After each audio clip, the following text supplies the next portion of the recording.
الحمد لله وكفى والسلام على عباده الذين اصطفى أما بعد قال الله تعالى في القرآن الكريم إنهم فتية آمنوا بربهم وزدناهم هدى وربطنا على قلوبهم إذ قاموا صدق الله العظيم.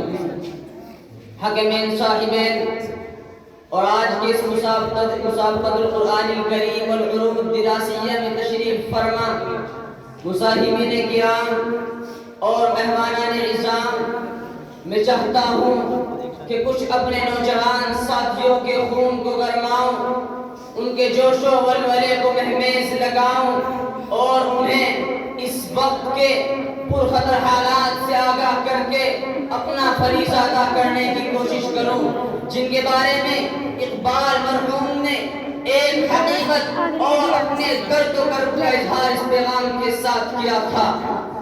تیرے صوفے ہیں افرنگی، تیرے قالی ہیں ایرانی، تیرے صوفے ہیں افرنگی، تیرے قالی ہیں ایرانی، لہو مجھ کو رلاتی ہے جوانوں کی تناسانی. عمارت کیا شکو ہے خسروی بھی ہو تو کیا حاصل، عمارت کیا شکو ہے خسروی بھی ہو تو کیا حاصل، نہ زور حیدری تجھ میں نہ استغنائے سلمانی. نہ ڈھونڈ اس چیز کو تہذیب حاضر کی تجلی میں، نہ ڈھونڈ اس چیز کو تہذیب حاضر کی تجلی میں کہ پایا میں نے استغنا میں معراج مسلمانی. عقابی روح جب بیدار ہوتی ہے جوانوں میں، عقابی روح جب بیدار ہوتی ہے جوانوں میں، نظر آتی ہے ان کو اپنی منزل آسمانوں میں.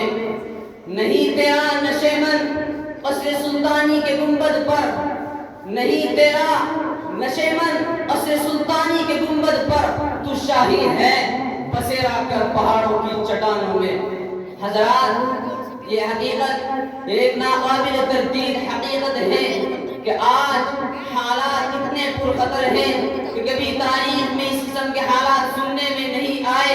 یہ مغربی تہذیب، یہ تمدن کی دل فریبیاں، یہ خود غرضی و خود فراموشی، یہ رقابت و ہوسناکی، یہ فطرت کی طاقتوں کو عریا کرنے والا فکر گستاخ، یہ ترقیات کے پردے میں تنزل و انحطاط اس سے قبل دیکھنے میں نہیں آیا. اور پھر یہ قوم ملت اپنا بہترین عطا اور اپنی سیادت و قیادت کے پاکیزہ اصول رکھنے کے باوجود دوسروں کی دست نگر بنی ہوئی ہے.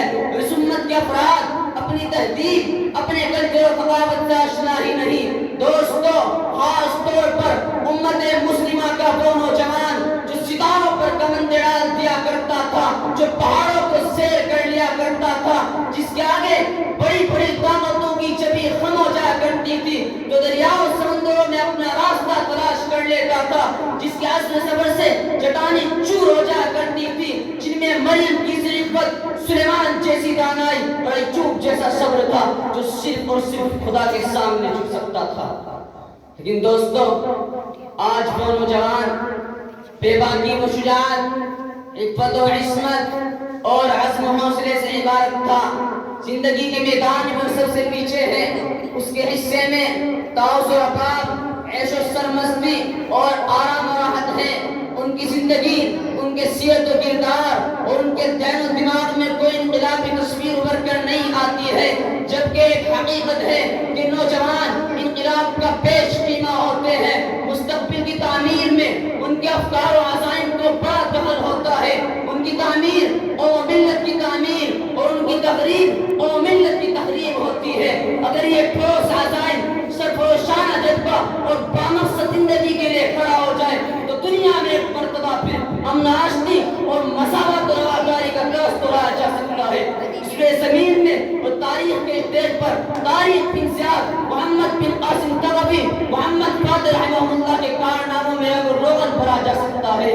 اس زمین میں اسپین، ہندوستان، قسطنطنیہ الفت و محبت اور بامقصد زندگی گزارنے کا کیوار دوبارہ بن سکتا ہے، بن سکتے ہیں. لیکن دوستو، آج کا نوجوان ان کی تاریخ پڑھ کر سرفروشانہ عزم لے کر نئی بیداری اور جداگان اسلامی طرز کی روح کے ساتھ میدان میں آئے، مایوسی اور ناامیدی کو پسے پش ڈال کر آگے بڑھے۔ حضرات، کیونکہ حقیقت بھی یہی ہے کہ جب جوانوں میں عقابی روح بیدار ہوتی ہے، شاہین کا تجسس اور چیتے کا جگر ہوتا ہے، اور شاہین کا تجسس کی چیتے کا جگر ہوتا ہے تو اپنا نشیمن تلاش کرتا ہے، ہر چیز سے نفرت آسما ہونا اور اسے خدا کے آگے لا کر ڈالنا اپنا فریضہ ہوتا ہے۔ پھر اس کا مقصد یہ ہوتا ہے کہ وہ عشرت کرو اور آرام گاؤں میں اپنا مسکن تلاش نہیں کرتا، بلکہ وہ خاندان جو سلف در سلف زندگی کے ساتھ پنجاب ماں ہوتا ہے۔